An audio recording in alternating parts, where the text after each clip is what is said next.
Hello student, स्वागत है आपका नेक्स्ट पीपीटी स्लाइड स्टडी में। आज के स्लाइड में हम first aid and management of frostbite का क्रम से अध्ययन करेंगे।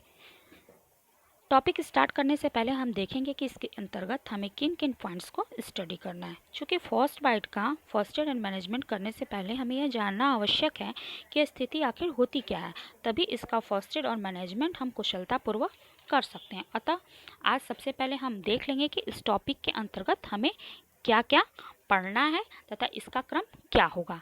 तो सबसे पहले इस टॉपिक के अंतर्गत हम बात करेंगे फर्स्ट बाइट की, मीन्स फर्स्ट बाइट होता क्या है। नेक्स्ट है टाइप्स और स्टेजेस। फर्स्ट बाइट के टाइप्स यानी कि प्रकार और स्टेजेस मीन्स चरण क्या क्या होते हैं। अगले पॉइंट में हम बात करेंगे साइन एंड सिम्टम की, मतलब कि फर्स्ट बाइट का चिन्ह और लक्षण क्या हो सकता है। नेक्स्ट है कॉम्प्लिकेशन। फर्स्ट बाइट से क्या कॉम्प्लिकेशन किसी व्यक्ति में दिखाई दे सकते हैं, ये देखेंगे हम इस पॉइंट के अंतर्गत। नेक्स्ट है कॉज। फर्स्ट बाइट का कारण क्या है। Diagnostic method. फर्स्ट बाइट को हम किस डायग्नोस्टिक मेथड के द्वारा डायग्नोस कर सकते हैं, ये हम देखेंगे इस पॉइंट के अंतर्गत। उसके बाद हम बात करेंगे डिफरेंशियल डायग्नोसिस कि फर्स्ट बाइट को हम किस प्रकार से डिफरेंशियल डायग्नोसिस के द्वारा, क्योंकि ये अलग अलग चरणों में होता है यानी कि इसका अलग अलग प्रकार होता है, तो इस तरह से हम फर्स्ट बाइट को डिफरेंशियल डायग्नोसिस के तहत कैसे डायग्नोस कर सकते हैं, ये हम देखेंगे इस पॉइंट के अंतर्गत। सबसे लास्ट में हम बात करेंगे first aid and management of first bite की, मीन्स हम फर्स्ट बाइट का फर्स्ट एड यानी कि प्राथमिक चिकित्सा और उसका प्रबंधन किस प्रकार से कर सकते हैं, इसको हम ब्रीफली इस पॉइंट के अंतर्गत स्टडी करेंगे। नेक्स्ट है फर्स्ट बाइट। इस पॉइंट को स्टार्ट करने से पहले मैं आपको बताना चाहूँगी कि फर्स्ट बाइट एक प्रकार की चोट होती है जो आपकी त्वचा के ठंड के संपर्क में आने पर हो सकती है।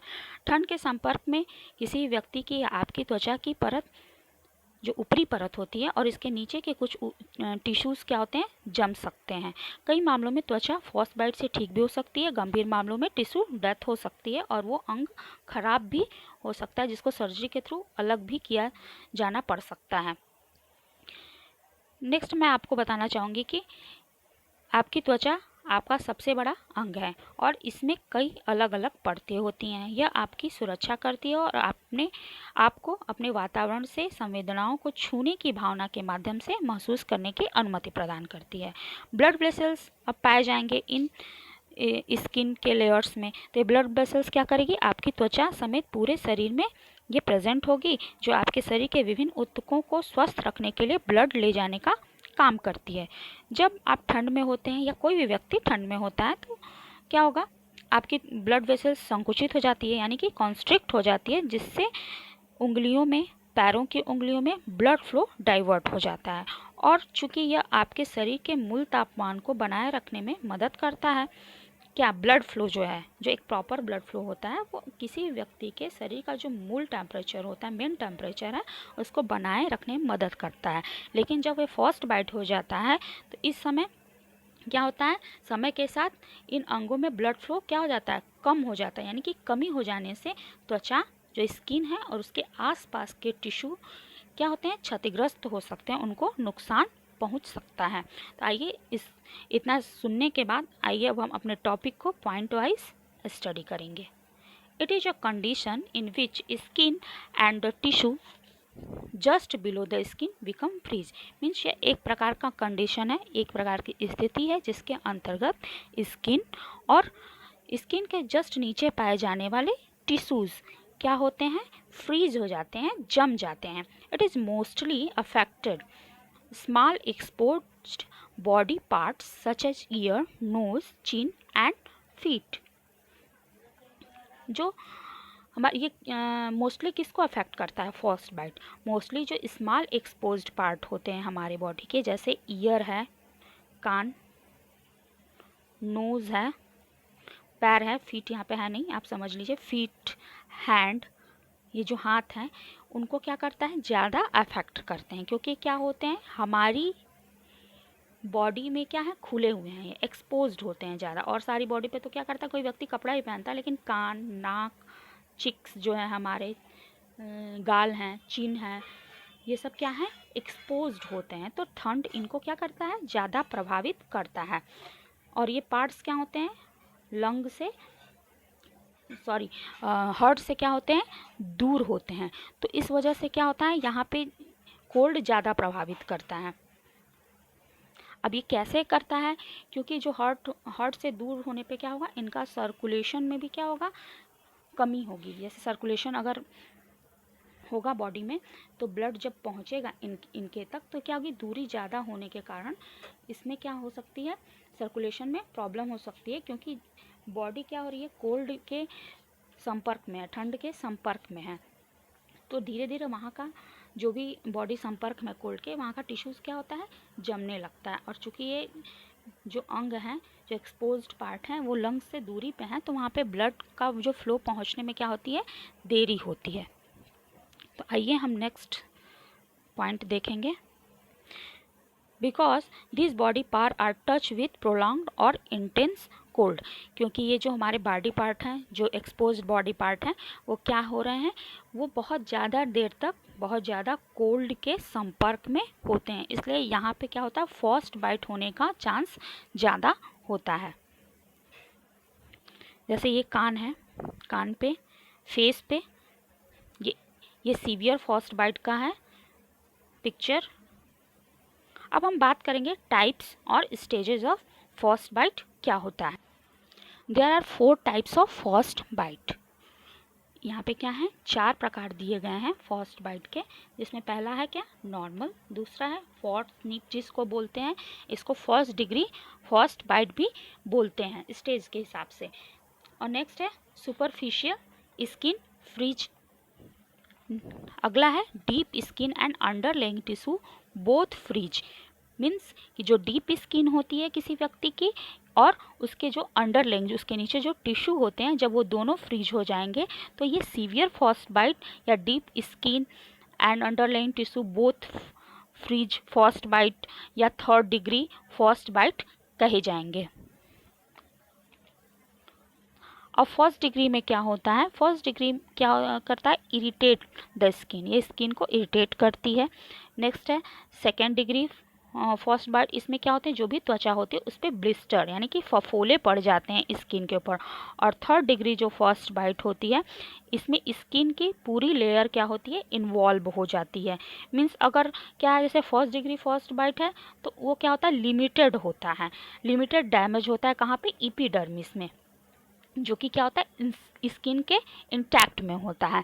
लेकिन सेकेंड डिग्री जो फर्स्ट बाइट होता है, उसमें एपिडर्मिस और पार्ट ऑफ डर्मिस, जो डर्मिस का पार्ट होता है, उसमें भी क्या होती है, फ्रीजिंग होने लगती है।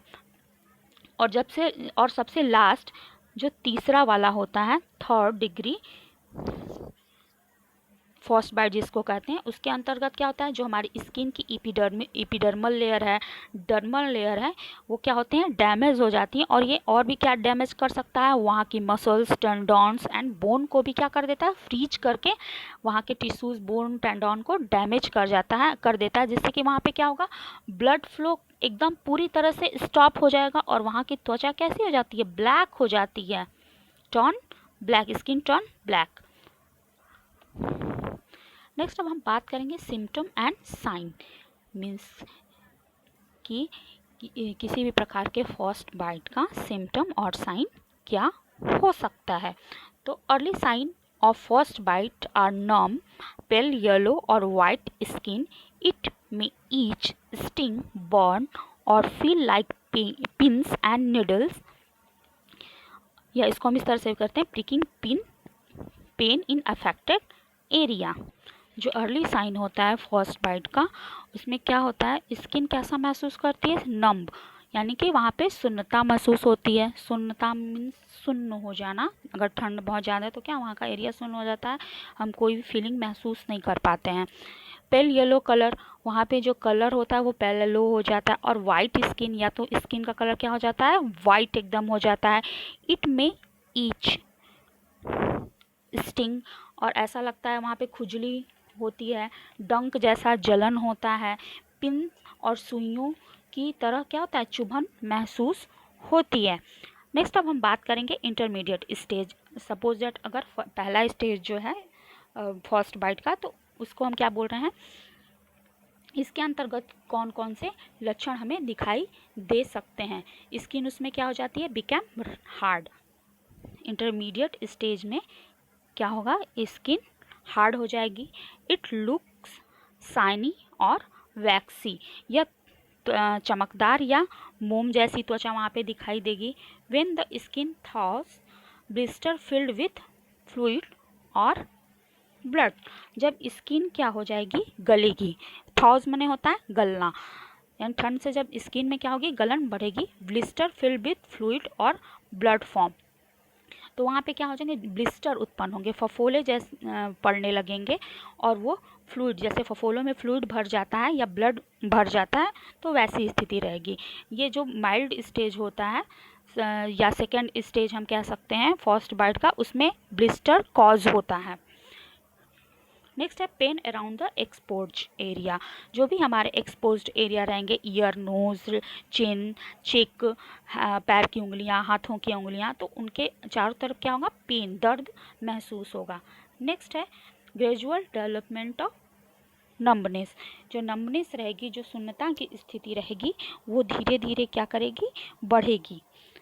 नेक्स्ट है इम्पेयरमेंट ऑफ मूवमेंट, मीन्स गतिविधि में बाधा। क्योंकि ये सारी कंडीशन अगर किसी व्यक्ति में क्रिएट होगी तो उसकी गतिविधि में वैसे ही बाधा क्या हो जाएगी, उत्पन्न हो जाएगी। नेक्स्ट हम बात करेंगे एडवांस स्टेज की। जब यह स्थिति जो फर्स्ट बाइट की स्थिति है, जब एडवांस स्टेज में पहुंच जाती है, यानी कि सीवियर स्टेज में पहुंच जाती है, तो उस समय क्या लक्षण दिखाई दे सकते हैं स्किन के ऊपर। तो आइए हम इसकी बात करेंगे। सबसे पहले हम देखेंगे skin is very hard and cold to touch, skin darken quickly, it may look blue and later turn black. Skin इसमें क्या हो जाएगी, बहुत हार्ड हो जाएगी, और छूने पे क्या होगी, बहुत ठंडी होगी। स्किन का कलर क्या हो जाएगा, डार्क हो जाएगा, और ये कैसा दिखाई देगा, ब्लूइश दिखाई देगा। क्योंकि ब्लूइश क्यों दिखाई दे रहा है, क्योंकि वहाँ पे धीरे धीरे क्या हो रहा है, अब जो ब्लड वेसल्स है वो कॉन्स्ट्रिक्ट हो गई हैं, और वहाँ ब्लड फ्लो क्या हो रहा है, डिस्टर्ब हो रहा है। तो इस वजह से वहाँ की स्किन क्या हो रही है, धीरे धीरे अब ब्लू कलर की हो जाएगी, और अंततः लास्ट में क्या हो जाएगी, वो टर्न ब्लैक, वो ब्लैक कलर में बदल जाएगी। क्योंकि वहाँ के जो टिश्यू हैं वहाँ पे ब्लड न पहुँचने की वजह से प्रॉपर अमाउंट में वो डेथ कर जाते हैं, इसलिए स्किन वहाँ की ब्लैक हो जाएगी। नेक्स्ट है जॉइंट एंड मसल आर स्टिफ्ड और नॉट फंक्शनिंग। जो जॉइंट्स हैं, मसल्स हैं बॉडी के, वो क्या हो जाएंगे, स्टिफ हो जाएंगे, अकड़ जाएंगे, और उनकी फंक्शनिंग क्या हो जाएगी, कार्य क्षमता प्रभावित होगी, वो कार्य नहीं कर पाएंगे प्रॉपर। नेक्स्ट अब कॉम्प्लिकेशन क्या क्या हो सकते हैं फर्स्ट बाइट के, तो इसमें सबसे पहले है हाइपोथर्मिया, और नेक्स्ट है कंपार्टमेंट सिंड्रोम। आइए हम इसको थोड़ा समझ लेते हैं कि हाइपोथर्मिया और कंपार्टमेंट सिंड्रोम होता क्या है। तो सबसे पहले हम बात करेंगे हाइपोथर्मिया की। When body can't produce enough heat to protect itself from cold, means अगर बॉडी क्या करती है, प्रॉपर हीट प्रोवाइड नहीं कर पाती है, प्रोड्यूस नहीं कर पाती है ठंड से बचने के लिए, तो इस स्थिति को हम क्या बोल देते हैं, हाइपोथर्मिया। नेक्स्ट हम बात करेंगे कंपार्टमेंट सिंड्रोम की। It is a painful and very dangerous condition. ये बहुत ही दर्द से भरा हुआ और बहुत ही डेंजरस कंडीशन होता है। इन कंपार्टमेंट, इसमें अब होता क्या, in compartment syndrome pressure buildup from internal bleeding और स्वेलिंग टिश्यू। कंपार्टमेंट सिंड्रोम में क्या होता है, प्रेशर बिल्डअप होने लगता है, और जिसकी वजह से क्या होगा, इंटरनल ब्लीडिंग स्टार्ट हो जाती है, टिश्यू जो होते हैं स्वेल करने लगते हैं, क्योंकि कॉज्ड डिक्रीज ब्लड फ्लो, जिससे क्या होता है, डिक्रीज्ड ब्लड फ्लो कॉज होता है, यानी कि ब्लड फ्लो होता है जो वो डिस्टर्प्टेड हो जाता है, और वो उसका जो एक प्रॉपर अमाउंट होता है ब्लड के फ्लो करने का बॉडी में, टिश्यू में, वो उसमें कमी आ जाती है। Deprived muscles and nerves to require nourishment. Deprived माने होता है वंचित, जिसकी वजह से क्या होते हैं, जो भी मसल्स होते हैं, नर्व्स होते हैं, उनको जो उनका रिक्वायर्ड नरिशमेंट है वो नहीं मिल पाता, क्योंकि ब्लड का फ्लो क्या हो रहा है, डिस्टर्ब्ड हो जा रहा है। ये होता है कंपार्टमेंट सिंड्रोम। अब कॉज क्या है फर्स्ट बाइट के, तो इसमें सबसे पहले हम देखेंगे पहला पॉइंट, टेम्परेचर बिलो फ्रीजिंग। जब क्या होगा, टेम्परेचर फ्रीजिंग से क्या हो जाएगा, नीचे हो चला जाएगा, यानी कि फ्रीजिंग कंडीशन आ जाएगी। तो ये क्या होगा, कॉज करेगा फ्रॉस्ट बाइट। नेक्स्ट है damage skin and tissue caused by exposure to freezing temperature. Skin का डैमेज होना, टिश्यूज़ का डैमेज होना। कैसे डैमेज होना, जब ये ज़्यादा टाइम तक जो हमारा बॉडी का एक्सपोज्ड पार्ट है वो फ्रीजिंग टेम्परेचर में रहेगा, तब ये कंडीशन कॉज हो सकती है। If normal body temperature 37 degree Celsius to 98.6 Fahrenheit, ये जो होता है नॉर्मल होता है। लेकिन जब इसके नीचे जाएगा बिलो फ्रीजिंग 35 डिग्री सेंटीग्रेड और 95 डिग्री फ़ारेनहाइट, तो क्या होगा, फ्रीजिंग कॉज होगा, जिसकी वजह से फ्रॉस्ट बाइट क्रिएट होगा किसी व्यक्ति के बॉडी में। अब हम डायग्नोसिस कैसे करेंगे। It is diagnosed with the help of physical examination. Mostly क्या होता है, जो फ्रॉस्ट बाइट का डायग्नोसिस होता है वो फिजिकल एग्जामिनेशन के बेसिस पे होता है। और description of casualty when, where and how it occur, या तो कोई डॉक्टर क्या करेगा, कैजुअलिटी से बात करेगा कि यह स्थिति कहाँ पे, किधर, कैसे कॉज हुई है। नेक्स्ट हम बात करेंगे अगले पॉइंट की, it is a severe X-ray और बोन स्कैन में भी यूज्ड। यदि यह क्या होता है, सीवियर कंडीशन में चला जाता है, यदि फ्रॉस्ट बाइट क्या है, बहुत ज़्यादा सीवियर है, तो उसके लिए जो भी डॉक्टर्स हैं, जो भी मेडिकल केयर प्रोवाइडर हैं, वो एक्सरे और बोन स्कैन का सहारा लेते हैं, क्योंकि ये हेल्प करता है एसेस करने में जो भी बोन या मसल्स डैमेज हुई हैं। अब डिफरेंशियल डायग्नोसिस हम किस प्रकार से कर सकते हैं। डिफरेंशियल डायग्नोसिस हम दो तरह से या और भी तरीके हैं करने के, लेकिन यहाँ पे मैं दो तरीके आपको बता रही हूँ जो इम्पोर्टेंट है करने के लिए। पहला है फ्रॉस्ट नीप और दूसरा है पेरनियो ट्रेंच फुट। तो सबसे पहले हम बात करेंगे फ्रॉस्ट नीप की। फ्रॉस्ट नीप क्या है, ये एक प्रकार की चोट है जो त्वचा की सतह पर होती है और त्वचा की गहरी परतों को प्रभावित नहीं करती। मैं आपको ये भी बताना चाहूँगी इसके साथ कि फ्रॉस्ट बाइट और फ्रॉस्ट नीप में क्या है, अंतर है। और क्या अंतर है, फ्रॉस्ट बाइट तब होता है जब शरीर का हिस्सा जम जाता है और टिश्यू के भीतर क्या होते हैं, क्रिस्टल डेवलप होते हैं और उन्हें क्या करते हैं, ब्रस्ट कर देते हैं, और वो क्या कारण बनते हैं, सेल डेथ का। फ्रॉस्ट बाइट और फ्रॉस्ट निप दोनों क्या होती हैं, त्वचा की सतह पर होते हैं, जैसे कि गाल, होठ, कान और हाथ की उंगलियां, पैर की उंगलियां, इन पे। तो जो फ्रॉस्ट निप है वो क्या है, एक चोट है जो त्वचा की सतह पर होती है और त्वचा की गहरी परतों को वो प्रभावित नहीं करती। अब नेक्स्ट बात करते हैं पेरनियो। पेरनियो क्या होता है, यह हाथ और पैर या उन पे होने वाला क्या है, इन्फ्लामेशन है, जो कोल्ड में एक्सपोजर से होता है। जो भी हमारे जो एक्सपोज्ड बॉडी पार्ट हैं उनमें कोल्ड की वजह से होता है, जैसे हाथ हैं, पैर हैं, तो इनमें अगर इन्फ्लामेशन हो जाता है तो इस स्थिति को हम पेरनियो बोलते हैं। अब ट्रेंच फुट क्या है, ट्रेंच फुट मीन्स होता है कड़ा या सख्त पाँव। ये कब तब होता है जब आप लंबे समय तक नमी के साथ विशिष्ट जो ऊतक हैं, जो स्पेसिफिक टिश्यूज़ हैं, उनका टेम्परेचर बना रहे, प्रोटीन तथा विटामिन की कमी के साथ क्या हो जाए, माल न्यूट्रिशन हो जाए, डिहाइड्रेशन की स्थिति हो जाए, तो इस स्थिति को हम क्या जिससे क्या हो जाएगा, जो पैर होता है वो बहुत कड़ा या सख्त हो जाता है, तो इसको हम बोलते हैं ट्रेंच फुट। तो जब ऐसी स्थिति दिखाई देती है किसी हेल्थ केयर प्रोवाइडर को, तो इस तरह से वो क्या करते हैं, डायग्नोस करते हैं डिफरेंशियल डायग्नोसिस के हेल्प से कि किसी व्यक्ति की कंडीशन क्या है फ्रॉस्ट बाइट की उसकी बॉडी पे। नेक्स्ट में हम बात, नेक्स्ट स्लाइड जो सेकंड पार्ट रहेगा first aid and management of frostbite का, उसमें हम फर्स्ट एड और मैनेजमेंट के सारे पॉइंट को एक एक करके डिस्कस करेंगे। ये पॉइंट सिर्फ आपको इसलिए बताए गए थे ताकि आप फ्रॉस्ट बाइट का को एक थोड़ा सा आप आउट फ्रेम एक अपनी माइंड में बना लें कि ये होता क्या है, तभी तो आप इसका मैनेजमेंट करेंगे। तो मिलते हैं नेक्स्ट स्लाइड में, तब तक के लिए थैंक यू।